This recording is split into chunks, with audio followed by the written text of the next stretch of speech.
Então, o meu nome é Felipe, né? A gente vai continuar aí as etapas dos aspectos ecocardiográficos na UTI, hoje falando sobre a função diastólica. Então, a gente veio ao longo de 2 aulas exaustivas falando de sístole, né? Para essa aula aqui, usei, depois eu mando para vocês esse guideline aqui de 2024, falando sobre a função diastólica, eu mando para o Luiz estar encaminhando. Tem muita coisa, é bem completo. E o nosso PDF do livro, não. E o livrinho aí que tem um capítulo da Lívia bem legal também de diástole. E vamos começar a aula de diástole falando de sístole de novo, né? Na fisiologia, pessoal, da sístole, o nosso ventrículo esquerdo ele se comporta de 3 maneiras para acontecer a sístole. Ele tanto contrai, que é o que a gente acaba mais procurando ali no eixo curto, tudo, mas ele também tem a parte longitudinal dele, e essa parte longitudinal ela é muito importante para o átrio conseguir ficar num tamanho maior também e ter o enchimento dele durante o período dele ali de reservatório, que a gente chama. E também acontece a rotação.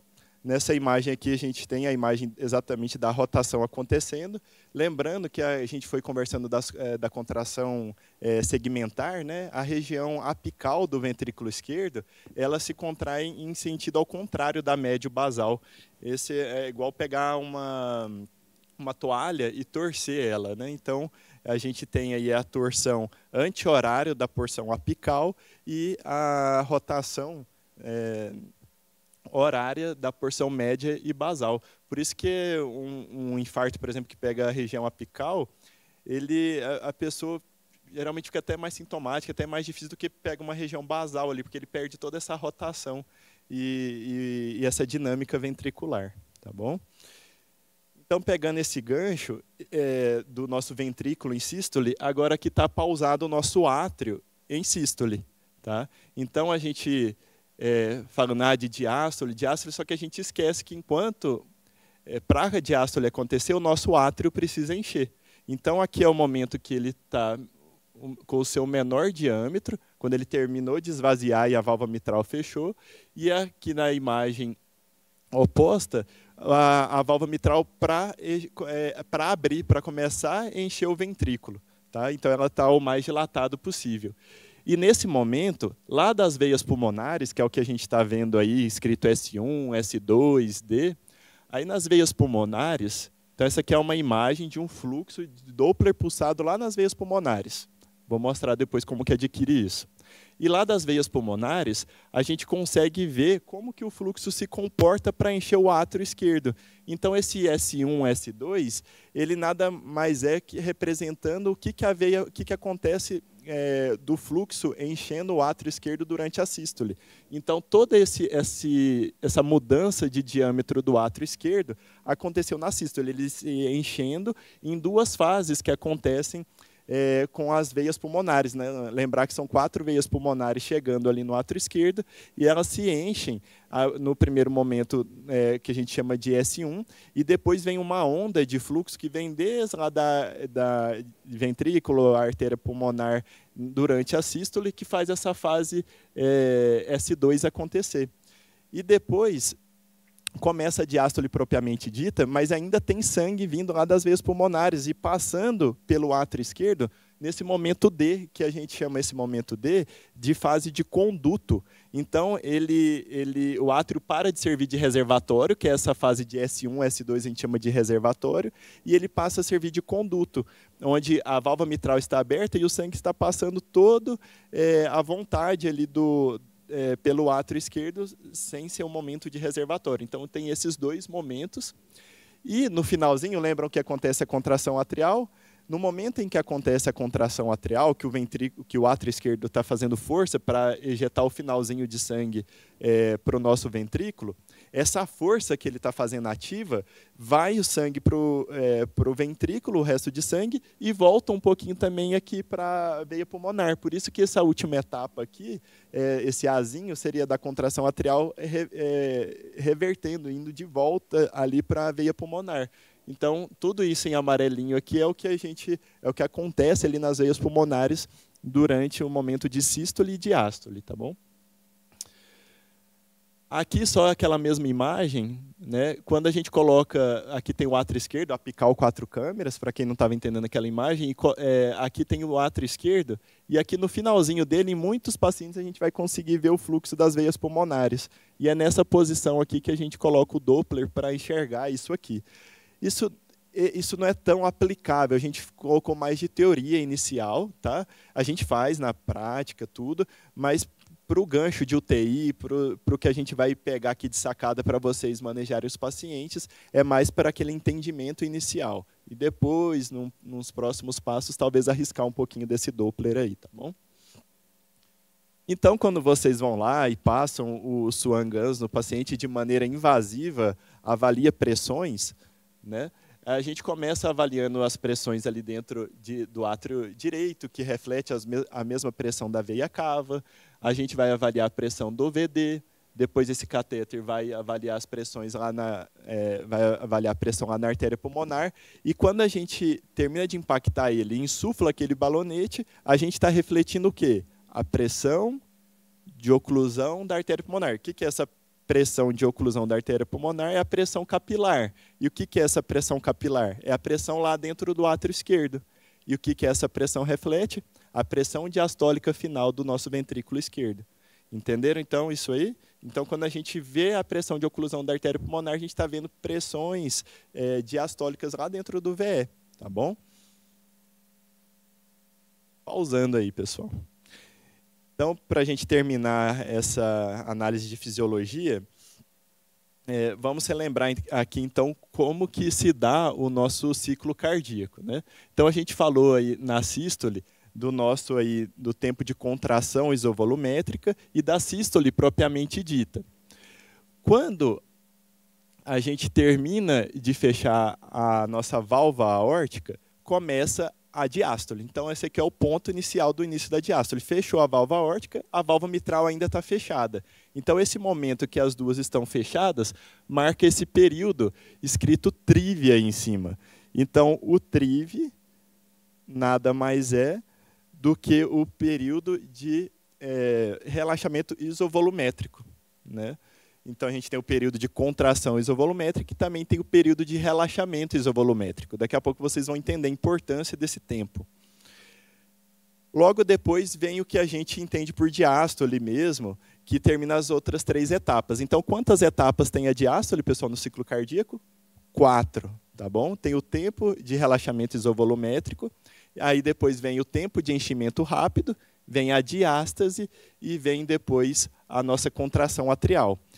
E é isso que se reflete em volumes aqui nessa imagem que temos a onda E e a onda A acontecendo, dos influxos. Quando esse meu átrio esquerdo, né, a válvula mitral abre, o fluxo de sangue está indo do átrio esquerdo para o VE, ele vai se estender em 2 momentos, a onda E e a onda A. A onda E, pessoal, é que ela acontece coincidindo com a fase de enchimento rápido, certo? Depois, vem um período que não tem fluxo de sangue, que fica entre a onda E e a onda A. Nesse momento, a válvula mitral quase que fecha novamente, e depois ela volta a abrir para ir depois ativamente a contração atrial. E, pessoal, vocês conseguem notar que a onda E é maior do que a onda A no paciente normal. Tá? E por que isso acontece? Justamente por causa daquele tempo de relaxamento isovolumétrico.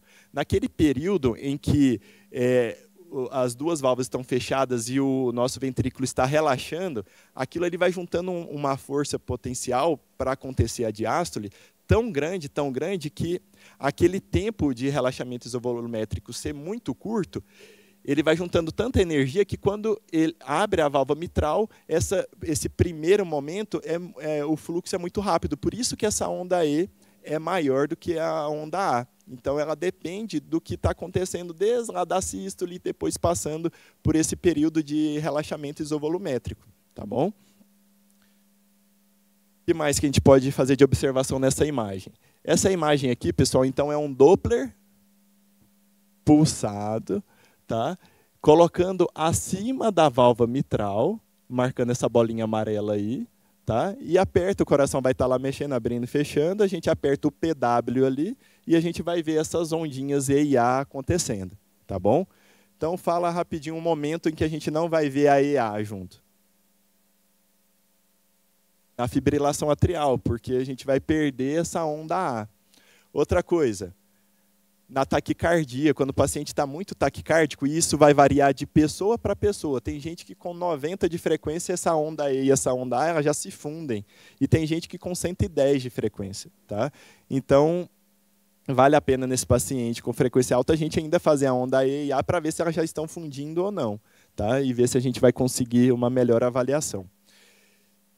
Então, acho que temos aí essa possibilidade de entender aqui de maneira mais prática aonde, né, que você vai colocar o cursor. Então, o cursor, como ele é o Doppler pulsado, ele vai ver um ponto só. Então, aonde que você vai acionar esse cursor? Bem acima da válvula mitral quando ela está abrindo. Então, quando ela está abrindo, a gente vai colocar acima ali, bem onde está a imagem pausada. Todos entenderam esse ponto? Então, o que esse ponto vai estar representando para a gente, pessoal?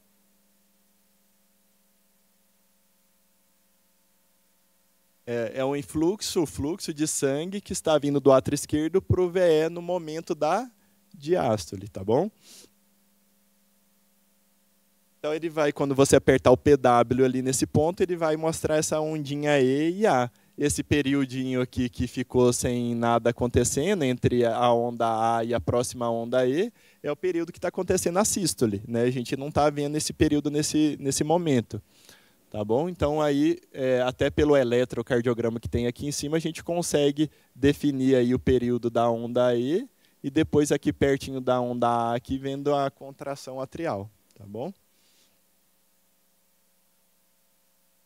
Então, a gente já conseguiu avaliar o fluxo de sangue. Tá? Depois vocês vão ver que aquela onda E e aquela onda A, a gente pode avaliar as velocidades dela. Então, quando a gente vem aqui do ladinho, ó, a gente vê que essa onda A tem quase 110 aqui de velocidade. Tá?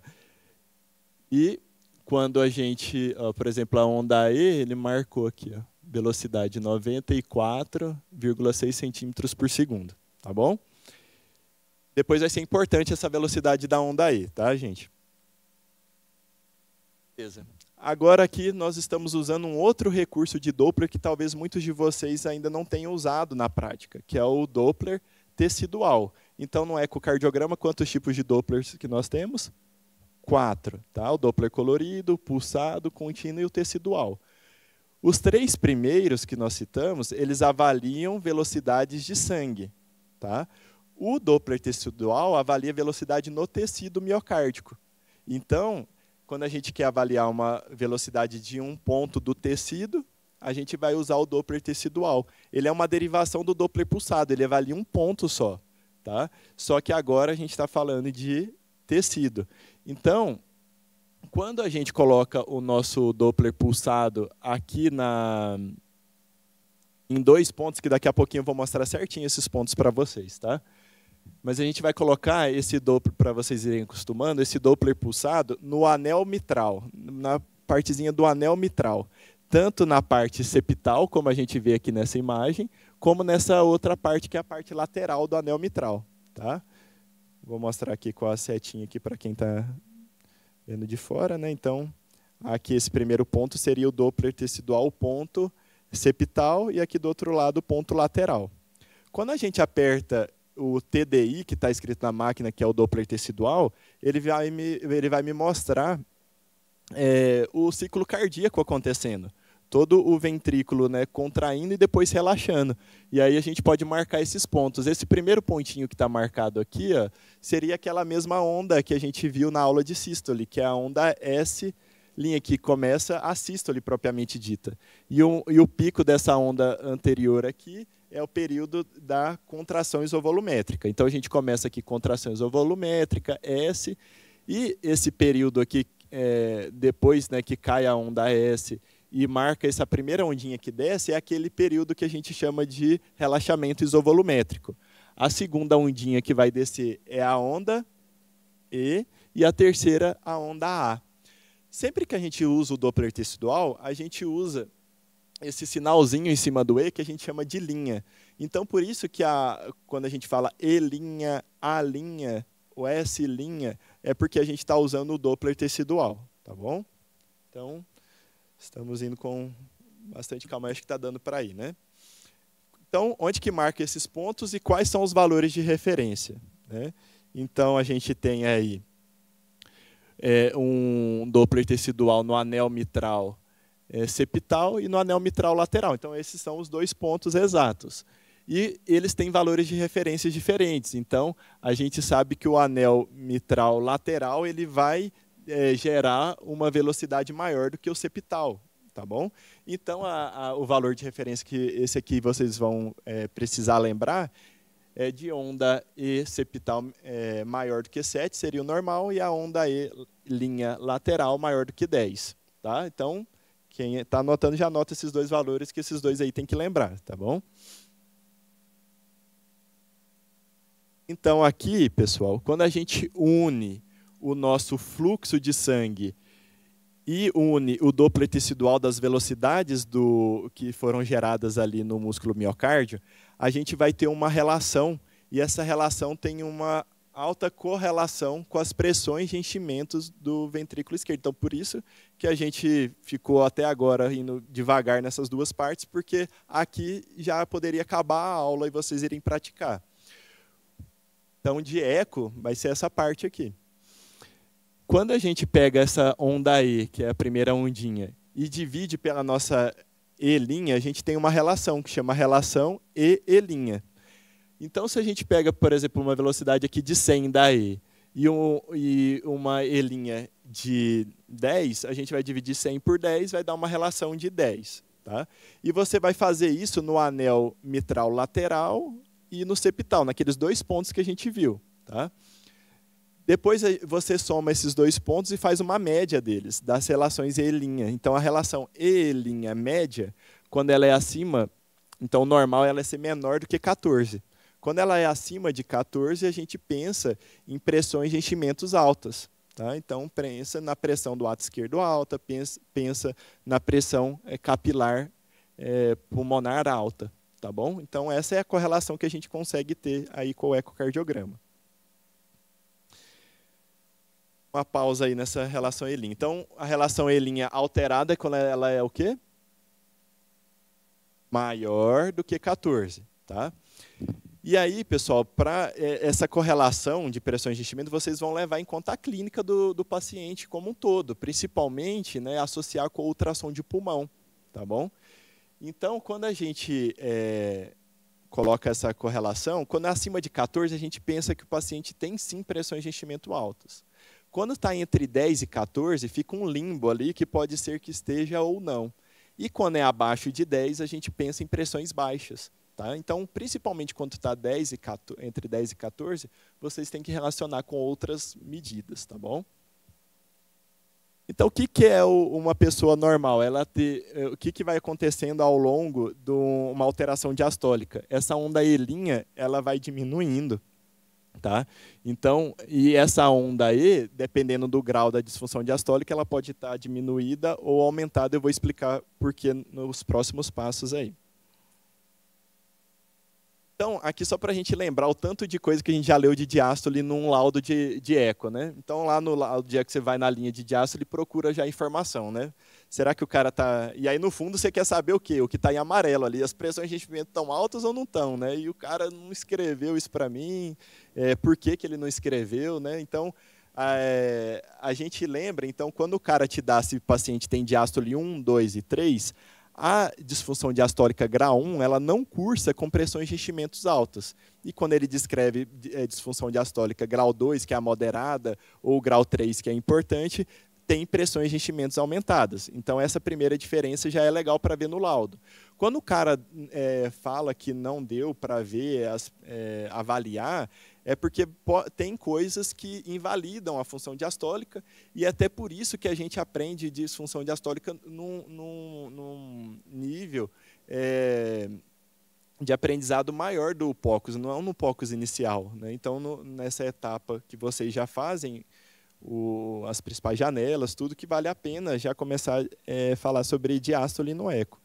E também é importante lembrar que o diagnóstico, né, de disfunção diastólica, ele é clínico, né? Então você já imagina na clínica do paciente que ele pode estar congesto, tudo por isso que nem sempre tem que estar lá no laudo do eco para você falar que o cara tem C de fração de ejeção preservada, por exemplo, né?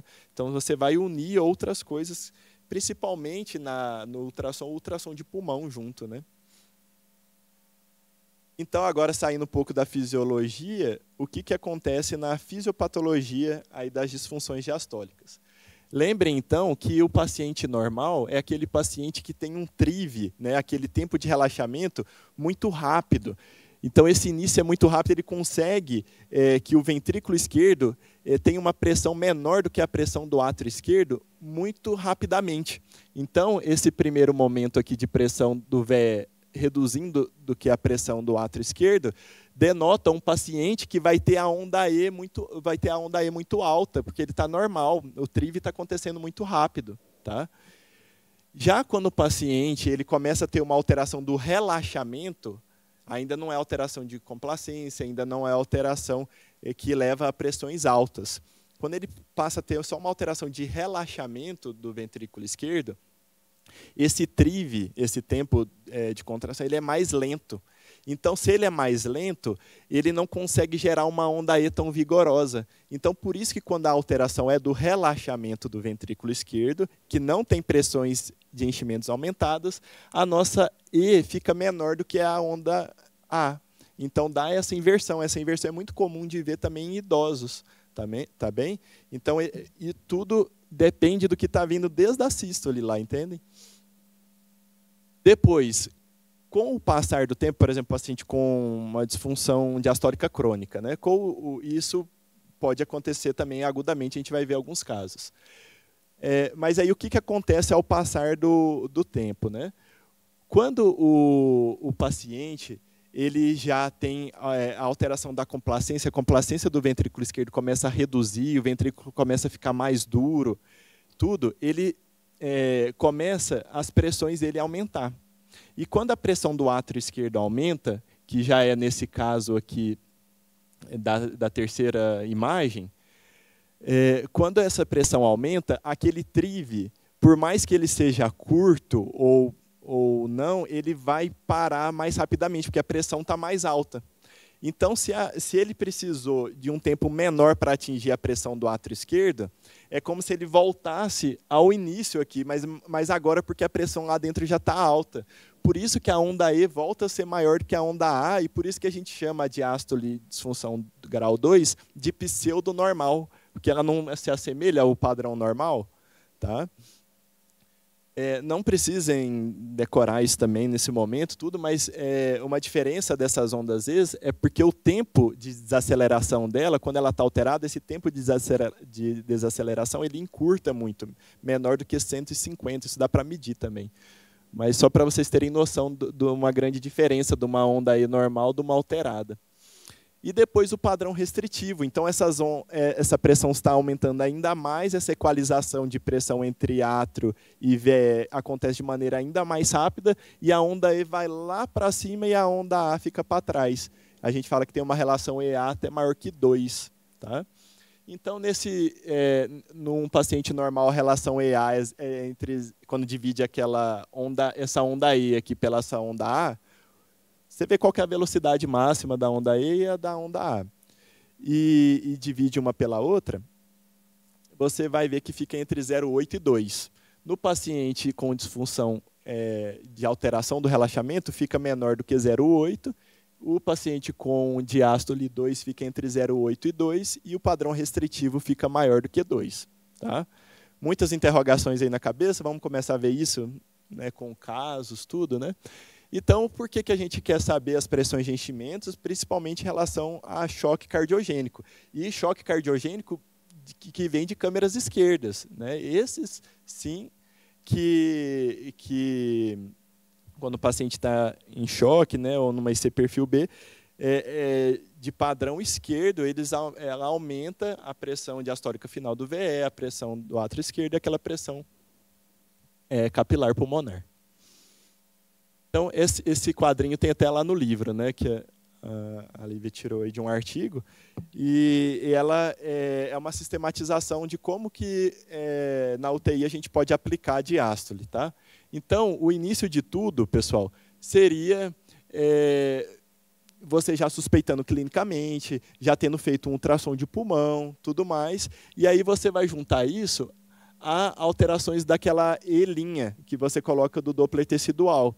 Se você tem a onda E' lateral menor do que 10 ou a onda E' septal menor do que 7, a gente pensa já que o paciente tem disfunção diastólica, principalmente quando eu associo a ultrassom de pulmão e vejo linhas Bs. Né? Então, aí já vem uma grande diferença daquele paciente com SARA, por exemplo, SARS, que vai ter lá as suas diferenças no ultrassom de pulmão, né, que os dois têm linha B, mas a pleura está diferente de um e de outro. Né? Mas também esses pacientes com SARA tendem a ter as pressões de enchimentos mais baixas, diferente do paciente com IC cardiogênica. Então, quando você une esses dois aspectos, seria o ideal para depois você ver aquele padrão do fluxo mitral e ver como que está se comportando a onda E e a onda A. E dependendo, então aqui eu já estou definindo, ele tem uma grande probabilidade de ter disfunção diastólica. Como que está o padrão da onda E e da onda A?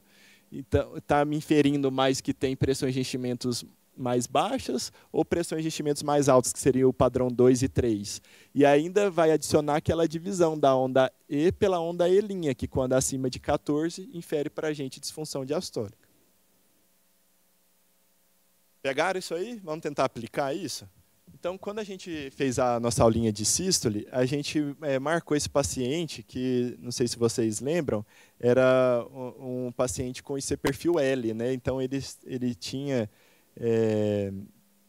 ele era uma disfunção reversível, e ele, nesse primeiro momento que ele tinha disfunção sistólica ali e tudo, ele poderia, se fosse julgar só o eco, pensar que ele teria pressões de enchimento altas. Mas quando você analisa a clínica dele de desidratação, tudo, você fala, poxa, esse cara aqui tem uma clínica que eu não penso que ele tem pressões de enchimentos altas. E quando você faz a relação E', olha que legal. Você vê o tamanho da onda E, é só colocar o caliper aqui, ó, viu o tamanho da onda E e viu o caliper aqui com o tamanho da onda E'. Divide a onda E pela onda E', ó, deu 6,2. Então, aquele cara que estava super desidratado, tudo, a gente conseguiu mais uma coisa para mostrar que realmente, mesmo tendo disfunção, tudo aquela IC fechava mais por perfil L. E, além de tudo, vendo o padrão de pulmão, sem linhas B, tudo me dá uma grande tranquilidade em manejando o volume para esse paciente, mesmo ele tendo disfunção sistólica. Então, lembra que eu falei para vocês que acima de 14 tem pressões de enchimento altas? E qual que eu falei que é um valor seguro para a gente pensar que as pressões estão baixas? Abaixo de 10. Tá? Então, 10 e 14 ficam um limbo, mas esses 6 aqui, principalmente quando você vai ver na curva disso, quando é abaixo de 8, nossa, a chance de ter pressão de enchimento alta é muito baixa. Então, você começa a ter valores precisos assim, para te ajudar na prática. Nem tudo são flores, né? Eu costumava deixar esse slide para o final, mas aí a aula termina muito chata. Né? Então, vamos já colocar ele aqui do que limita. Então, está muito legal. Nossa, eu vou usar isso toda hora, então. Né? Mas tem coisas que vão te limitar no seu dia a dia para poder avaliar essa diástole. Então, quais seriam algumas limitações? O paciente taquicárdico, que ele vai unir aquela onda E e a onda A, tá? Mas a gente ainda tem ultrassom de pulmão, a gente ainda tem outras coisas para ir avaliando. Né? O paciente com bloqueio AV não é uma limitação absoluta, mas quando passa a ter bloqueios importantes, retrogradamente a onda E e a onda A podem estar juntas também e aí atrapalhar a análise. A fibrilação atrial limita? Então, aqui, a fibrilação atrial, ela limita se ela tiver com alta resposta ventricular, porque o ritmo muito irregular, tudo. Agora, quando ela está com a frequência mais controlada, que a resposta nem é tão variável um ciclo do outro, dá para eu usar. Por quê? Aqui, apesar de eu não ter a onda A, fica até mais fácil de ver o que é a E', porque como eu perdi a onda A', eu consigo ainda continuar fazendo a divisão E'. Tá? Agora, no taquicardia, não, porque eu não sei o que é E e o que é A. Aí, na fibrilação, como perdeu a A, dá para fazer. Tá bom? Pacientes com marca-passo, que aí a gente que já vai estar mandando os comandos, tudo a gente passa a ficar invalidado isso quando o marca-passo está ele comandando. Tá? E valvopatias mitral. Então, o que são essas valvopatias mitrais? Aí você fala, nossa, mas então quase tudo limita. Mas você vê, por exemplo, valvopatia mitral. O que limita? A valvopatia mitral moderada é importante. Essas valvopatias, por si só, pela característica delas só, a gente já pensa que o cara tem pressões de enchimentos altas. Já são caras que a gente tem que ter mais cautela aí, que pode ficar com um gesto mais rapidamente. Por exemplo, estenose mitral, moderada é importante. Esse cara, como está estenótica a válvula mitral, aquela onda E vai ficar muito alta, não vai invalidar aquela minha relação E'. Mas a característica da valvopatia da estenose mitral em si já é um paciente que cursa com pressões de enchimento alto, que pelo menos eu tenho que ter cuidado com ele.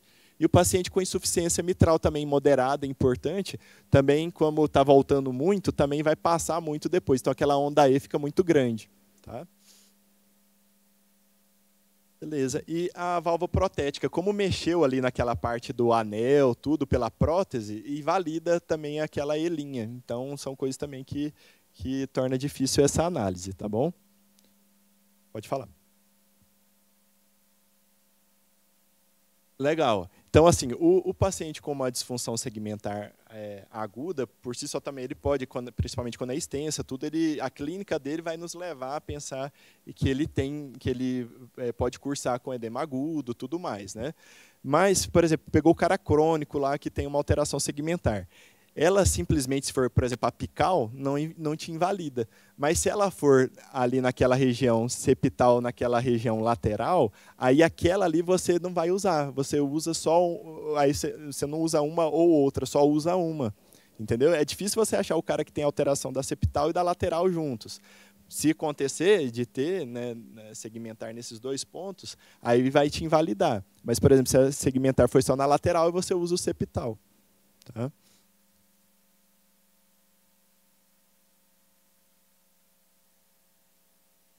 Consegue. Tá? Quando elas estão pertinhas uma da outra, não invalida, não. Tá? Então, a taquicardia vai acontecendo justamente isso. Aquele período de diástase, que é aquele meio ali, né, entre o enchimento rápido e a contração atrial, ele serve justamente para isso mesmo. Ele vai aumentando no paciente mais bradicárdico e vai reduzindo aquele tempo de diástase no paciente que vai ficando mais taquicárdico. Mas enquanto você ainda consegue distinguir o que é A, pode usar.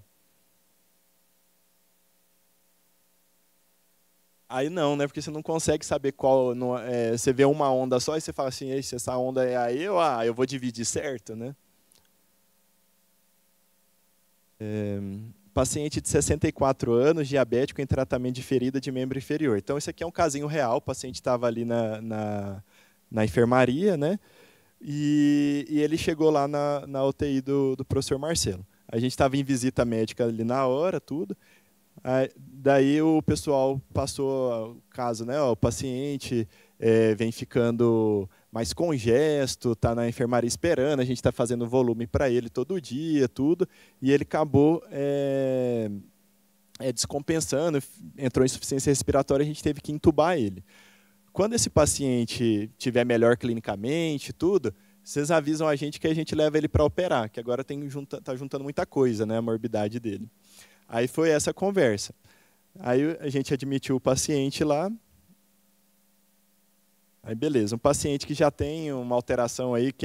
Então essa primeira imagem aqui é de qual porção do ventrículo? A gente está vendo a válvula mitral, é a porção basal. Vocês estão vendo a função boa ou a função ruim? Dessa porção basal, dessa primeira imagem aqui.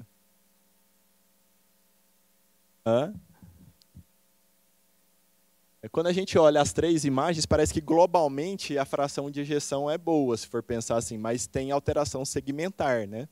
Então, Quem aí, né, prestou atenção no segmento, já está decorando os segmentos, alguém consegue me falar qual é o segmento que está alterado aqui nessa primeira imagem? Então, a porção basal, né, que a gente está vendo na mitral, de qual parede? É aqui, ó. Qual parede que é essa? Aqui é inferior. Tá? Lembra que então a septal está aqui perto do VD, ó, o VD aqui em cima. Contralateral é a lateral é tudo isso aqui. Então essa parte de cima é anterior, contralateral anterior é a parte inferior. Tá? Então essa aqui, se eu fosse para duas câmeras, eu ia ver lá na parede inferior essa mesma alteração. Aqui. Então essa mesma alteração, ó, no duas câmeras, a parede inferior, tá bom?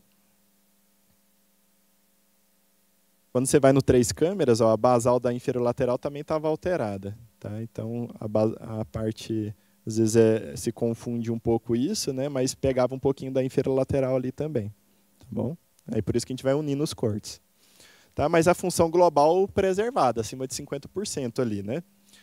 Daí, quando você ia para o ultrassom de pulmão, esse paciente tinha um padrão de pulmão, já que você pensava mais para o lado, apesar de ter linhas B, você pensava mais para o lado da SARA. Tá?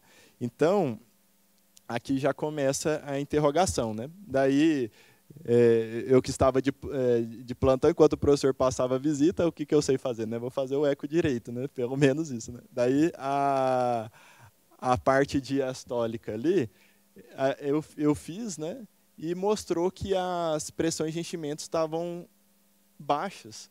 Apesar daquele paciente estar recebendo volume e tudo, ele era um paciente que era fluido tolerante. Ele estava conseguindo manejar bem aquilo e naquele momento ele estava com as pressões de enchimento baixas, apesar daquelas linhas B, tudo com um padrão de pleura que pensava mais em SARS.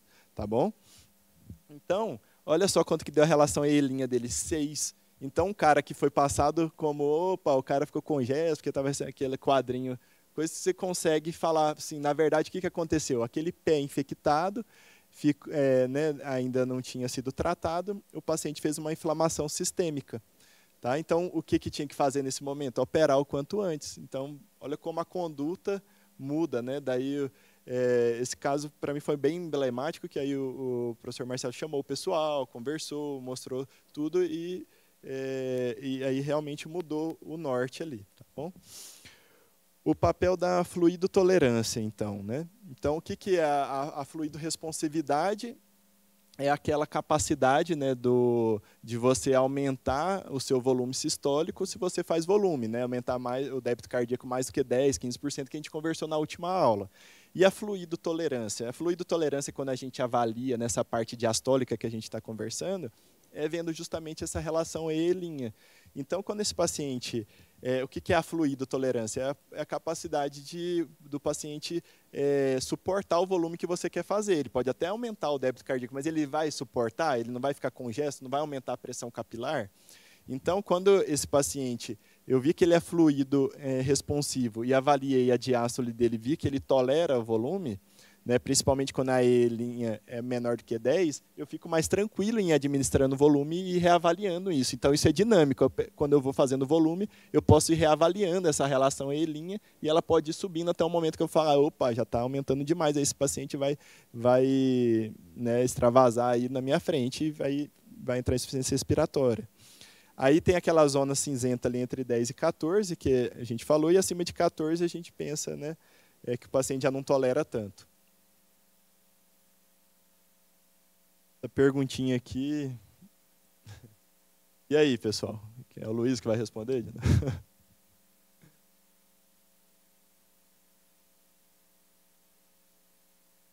Então, vamos lá, né?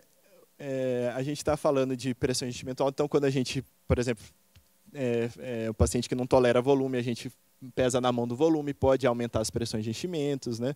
Quando o paciente faz uma hipertensão pulmonar, não tem o edema agudo hipertensivo, de maneira aguda pode aumentar essas pressões de enchimentos. O paciente com FA aguda, né? Então está lá com aquele paciente com estenose mitral, que está lá se compensando, aquele átrio aumentando ao longo do tempo, ela está compensada ali, aí de repente abre uma fibrilação atrial e descompensa. Então isso também pode aumentar abruptamente ali as pressões de enchimentos. E a PIP eu usei aqui para vocês lembrarem, né? Eu não sou a melhor pessoa para ficar explicando PIP aqui para vocês, mas lembrem no desmame ventilatório, que é uma das coisas que a gente tem que ficar de olho, é nessa parte se o paciente vai aguentar eu tirar a ventilação dele. E quando eu consigo mostrar aquela relação E' baixa, é um fator que prediz que o paciente tem menor falha de extubação, porque a PIP pode estar falseando ali um paciente que ainda está congesto. Tá? Então, quando você tira a PIP dele, ele pode aumentar as pressões de enchimentos e falhar na extubação. Tá bom?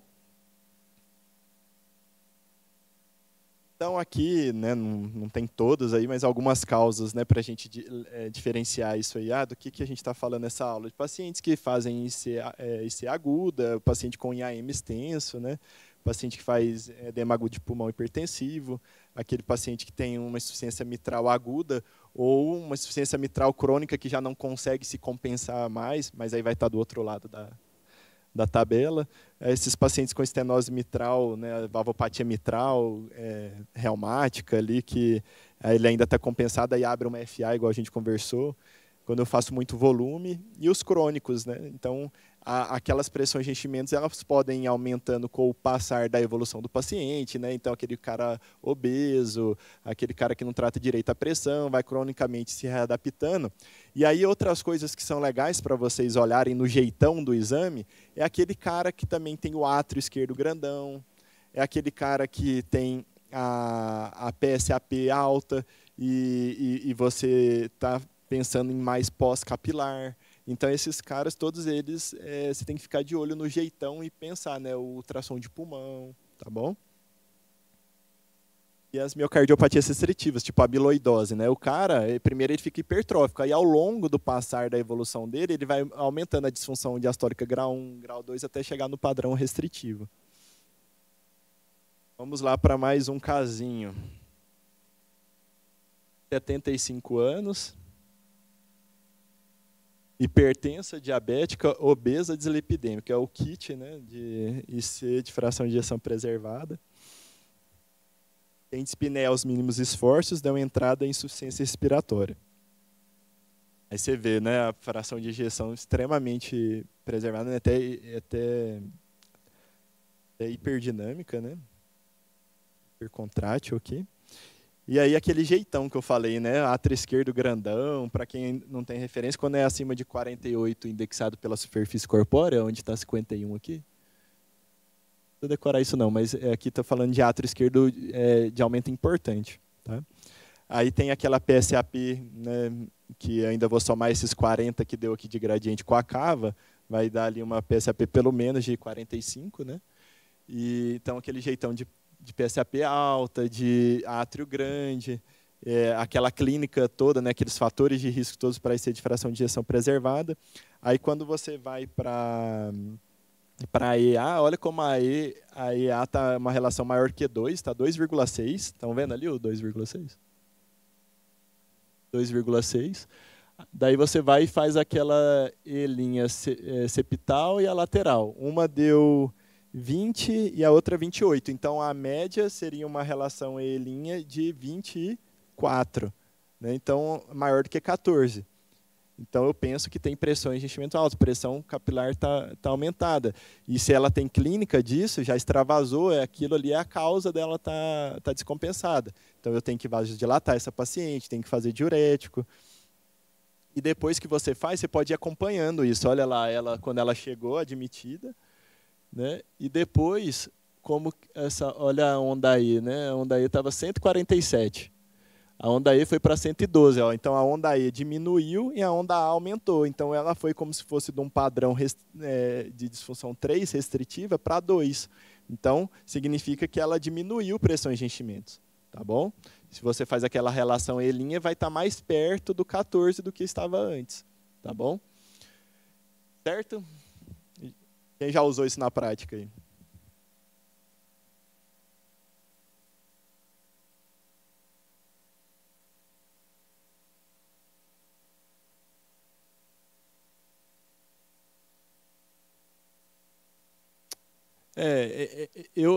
Na minha concepção, quando a gente tenta fazer isso, já é num sentido assim de extrapolar um pouco, porque a gente não é. Eu sei o que ele quer falar, que quando você não tem o Doppler tecidual, você pode ajustar o Doppler pulsado para ficar com amplitudes e velocidades para atender e eu fazer o Doppler tecidual com ele.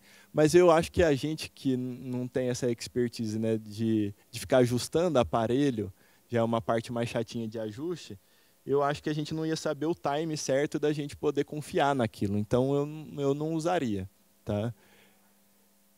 Ultrassom, aí a gente está conversando de uma coisa que cada um pode responder de um jeito. Né? O que eu faria? Ultrassomzinho de pulmão, veria o padrão da E e da A, tá bom? Veria ali ó, o átrio esquerdo aumentado, ou não, mas esse negócio que eu estou falando de átrio esquerdo aumentado, de PSAP alta, vale muito para o crônico. Tá?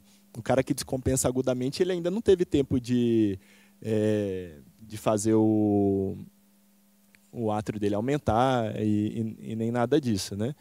Então, o que é o normal? O paciente agudo, que ainda tem átrio pequeno, o volume baixo, ele recebendo uma pressão alta ali, ele vai reduzir a complacência dele agudamente e vai descompensar agudamente. Agora, o cara crônico, ele já tem a complacência mais alta ali, ele consegue se ir adaptando, mas pequenas coisas podem descompensar ele. Uma FA pode descompensar ele. Ele, quando no dia a dia dele que ele quer caminhar um pouco mais, pode limitar ele na caminhada.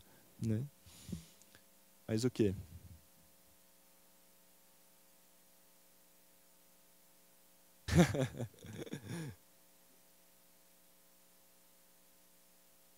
Repetição com exaustão leva à perfeição.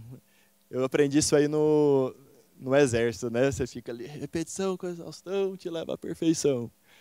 Aí é claro que quanto mais a gente repete alguma coisa, a gente vai melhorar naquilo, né? Mas perfeição tá longe, né, para todo mundo. Né? O que mais, pessoal? Agora já acabou a aula.